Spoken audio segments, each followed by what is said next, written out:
Congresswoman Mariannette Miller-Meeks and Congresswoman Ashley Hinson. We went to a facility for vaccination, and Congresswoman Miller-Meeks went right back to being the doctor and the public health official she always has been. Ashley and my job was to maybe hold the clipboard and the timer, but if you watched her bedside manner, tremendous. The caringness of why she got elected to represent the people of Iowa's 2nd District. That's really what we want to talk a little bit about today. When the voices across America elect their representation, they want that voice to be heard. When they go to Washington, they understand it's the people's house, not Pelosi's house. And the idea that Democrats want to turn over an election after it's been counted, recounted, and a bipartisan election board had voted. It's time to move on. I've served with the Congresswoman. We've been to the border already. To see the crisis, we were the first congressional delegation to go down. And as I watched her work, understanding the crisis down on the border and coming back to Congress the next day, I watched her on the floor already offer an amendment to make sure those coming across, especially those children, get tested for COVID before they're pushed out through cities across this country. Unfortunately, the Democrats voted against that. But we need to make sure that all of Iowa has their voices heard, exactly how they voted for the voice to be heard. And that's what this Congresswoman and what she's doing day in and day out. With that, I want to invite up Michelle Crawford to speak a little bit about her time in Iowa as well.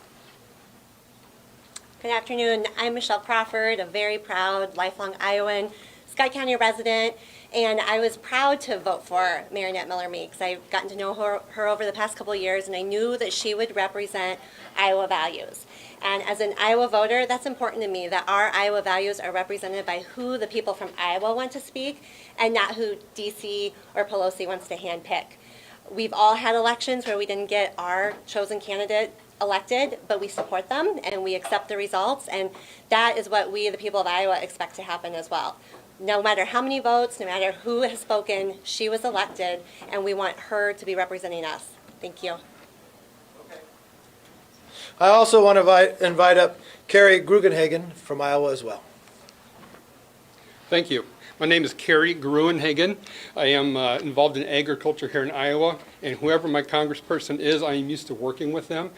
Before Mariannette was elected, I worked with Dave Loebsack on different issues, and now I am working with Mariannette Miller-Meeks. It is important that she is elected and not appointed. I worry about who is held accountable, if she is accountable to the voters, or if Hart is going to be accountable to the Democrats that are in the House. And now I'd like to welcome Mariannette Miller-Meeks. Thank you so much, Carrie. Thank you. Well, thank you all. It's a pleasure to be here, and we're, here in our district, we're doing the job that we were elected to do, and it's a pleasure to be here with both Ashley Hinson and with Minority Leader Kevin McCarthy. It's very important that people realize what's going on. So we have elections, and people need to have trust and faith and confidence in their elections. And I think it was just recently over the weekend, the Quad City Times editorial said that this move will undermine confidence in our election system. So we in Iowa worked very hard in a bipartisan way to put forth election law changes. I have an opponent who was a state senator who, if she thought that the rules and regulations were disenfranchising voters at any point in time during her 6 years in the state Senate, could have put forward election law changes, and she declined to do so. So we had an election. I was ahead on election night. I was ahead after the 24 county canvass. I was ahead at the end of the recount, which is a bipartisan 3-member board that had the opportunity to view and eyeball ballots, and they did so. And at the end of that process was still ahead. I was then certified by the state, and a bipartisan 5-member executive council certified that result. I've been sworn into Congress, and on swearing-in day, January 3rd, there was a motion made not to seat members. And the Democrats, every single Democrat in Congress, voted that every person being sworn in was in fact the elected representative for that state. No one contested that election. So what's happening now? When you have someone decline to go through their court that can look at contested ballots, think about this. You or I, ordinary citizens, if we had a grievance, we'd have to go through court to settle that grievance. We couldn't go to a member of Congress and say, you know, I didn't like the results. They counted and recounted, but it didn't come out the way I want. So can a partisan political process body overturn that result? And that's what's happening here. But in the meantime, I'm going to do my job as a congresswoman. I'm going to give vaccines as a doctor. I'm going to visit. I'm going to work on bills. We're going to work on border issues. We're going to work on opening our schools, on child care, workforce, on putting forward amendments to get children vaccinated or tested at the border for COVID-19 before they're sent to the interior. We're going to keep working and serving the people of Iowa as we go through this process. But people should be outraged. It's not personally me. It's a seat in Congress. And if our votes don't count in Iowa, if 6 votes aren't enough to win an election, then why are 6 members on a committee able to overturn an election? Rita Hart herself said, I had to skip over the courts and go to Congress to get the result I need.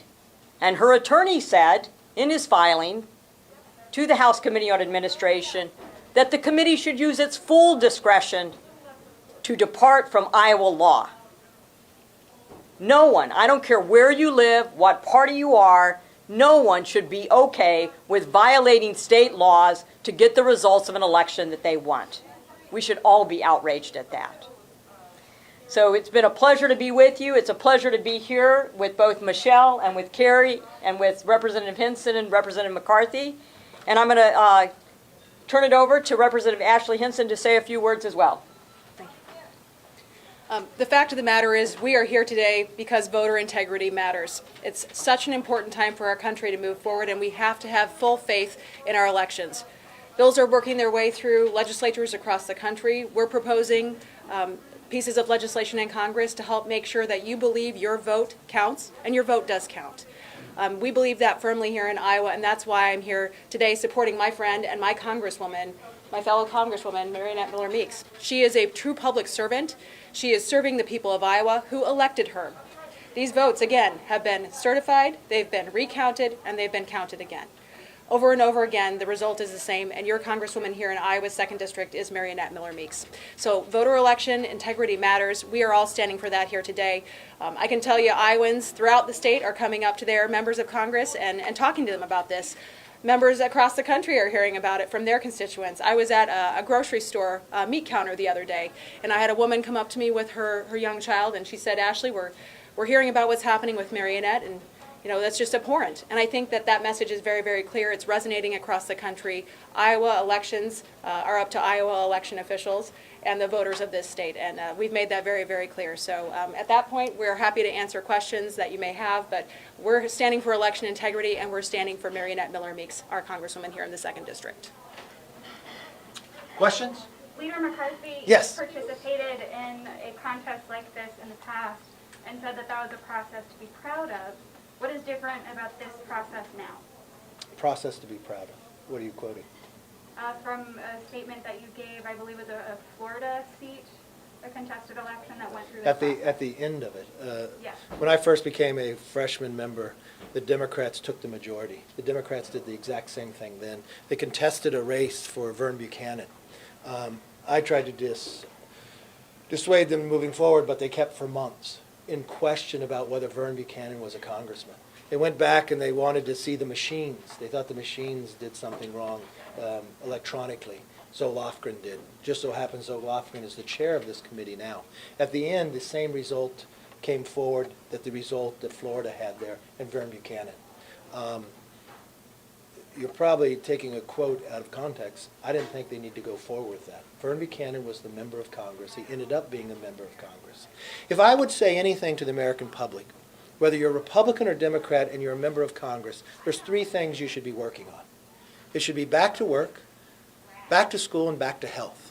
The Democrats put their very first bill, their most important bill, H.R. 1, wasn't about putting the 10 million out of work back in, or about kids back into school, or even more vaccines. It was about election law and changing election law that would give them an advantage. And now on the very first day of being sworn in, they wanted to question this election. And even though the person who lost said the reason why they came to Congress, just to get the outcome that they could have. Then we listened to Speaker Pelosi, believing that she has the right to pick and choose who's a member of Congress. What happened to the people's voice from Iowa too? From Michelle and Kerry? That even though at times they voted and their person didn't win, they still worked with the person who did. It is the people's house. And that's what's so disturbing to me. Why would you keep forward with this when it's been counted, it's been recounted, a bipartisan election board went through it, and the Secretary of State sent a certificate? The question raises to the Democrats, just because you have a 5-seat majority, the smallest majority you've had in more than 100 years, would you be doing this now? Would you do it if you didn't have a 5-seat majority? Because at the end of the day, the Iowans made a decision, and it's their voice, and they have a right to have Congresswoman Mariannette Miller-Meeks, who they elected, to continue to serve them, just like she's been doing every single day since she's been sworn in. Leader McCarthy, Yes. the challenger is alleging there are 22 ballots that went uncounted allegedly. This process has been set up to determine whether or not these ballots were accurately counted. What is owed to those 22 voters who currently their ballots have not been counted? It's interesting how the person who lost in this race picked certain ballots. This race had been counted on Election Day and after. This race went through a recount, so they dealt with those 22. This race went to a bipartisan election board that voted unanimously and decided. I don't think there's any other question about the race is over. I understand people get upset when they lose, but the idea that you want to come in and play a political game is concerning to me. But isn't this a legal, constitutionally backed process?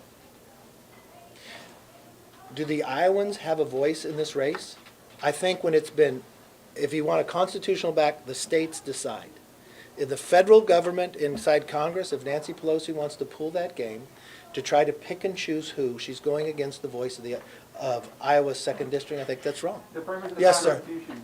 Could you explain how this doesn't seem to be a complete juxtapose of things that were being said in November through January after the presidential election and the Electoral College?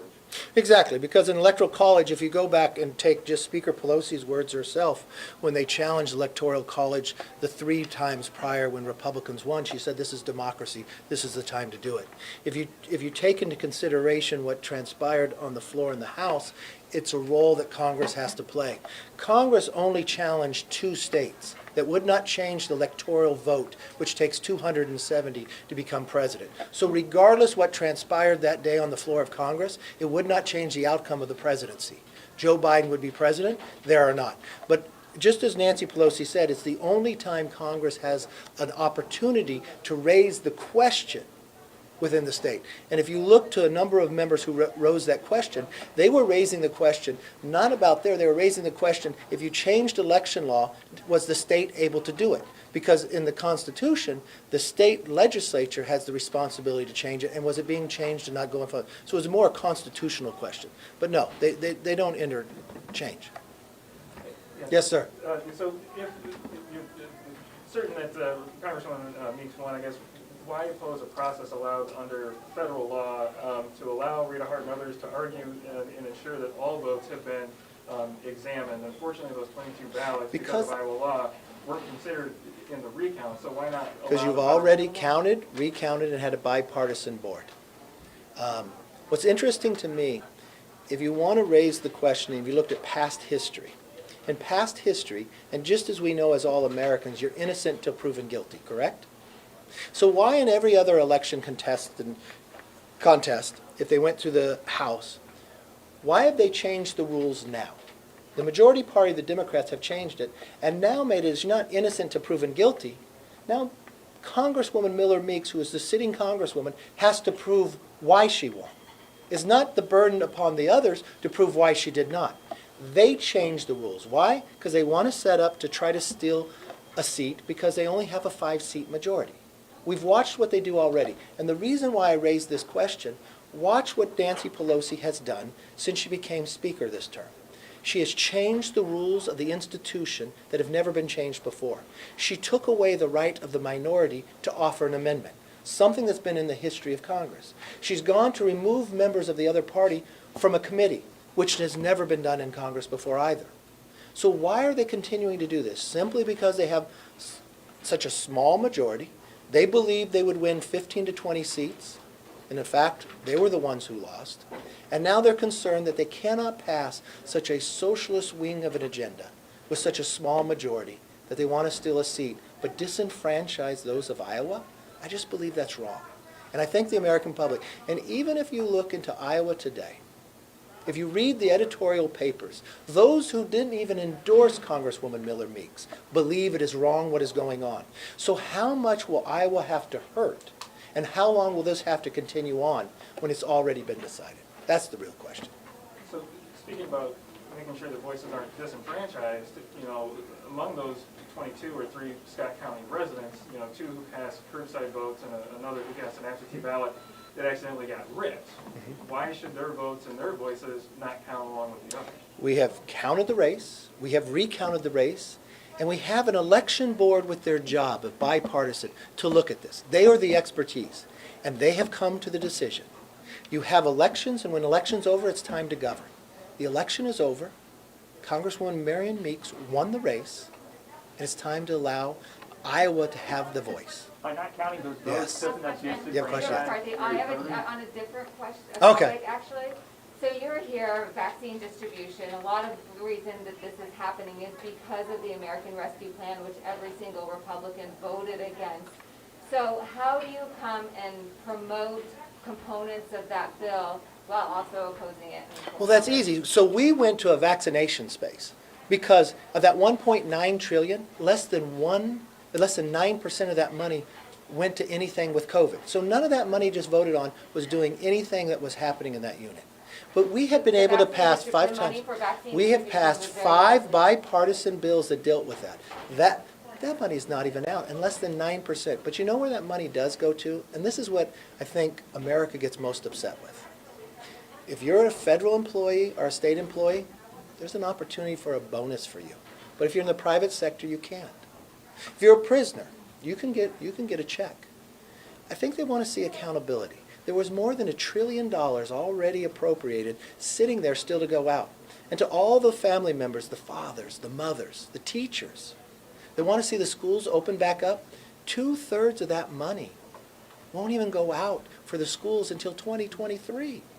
Ashley Hinson had a bill 4 times on the floor to bring that money out now so the schools can open back up. And what just infuriates Americans even more is that we watch this crisis on the border that unfortunately President Biden had created, that when they offered for school teachers to come, because it proves school teachers want to teach again, they want to go back to work, that they went in and could give in-person education to the illegal immigrants who came across. But to the American hardworking taxpayer, to that family that's become the teacher, the coach, the music teacher, the PE teacher, the arts, and their kids still at home, that's frustrating. And to think that we're spending $1.9 trillion, but it can't go anywhere now, I'm proud of the 5 bills we did bipartisan. I'm proud that we worked together. I'm proud of what we were able to do, the PPP, to help the small businesses. I'm proud of the ability that we put, so we have 3 vaccines that are there today that can help solve this virus. And that's why we visited it today. And I was proud to have the doctor. Davenport got $40 million from the American Rescue Plan. Should cities send that money back if they could? No, what I think the cities, it's unfortunate that in the so-called American Rescue Plan that they changed the formula. They changed the formula to benefit states that I think did the wrong thing. That they got rewarded states and not equal in the formula that was before. I think there should be an equal formula, just as we've done in the past. Just as when we voted on those 5 bills, Davenport got money from. And I'm proud of that fact. I appreciate all your time. Thank you very much. What about Representative Gates? What about?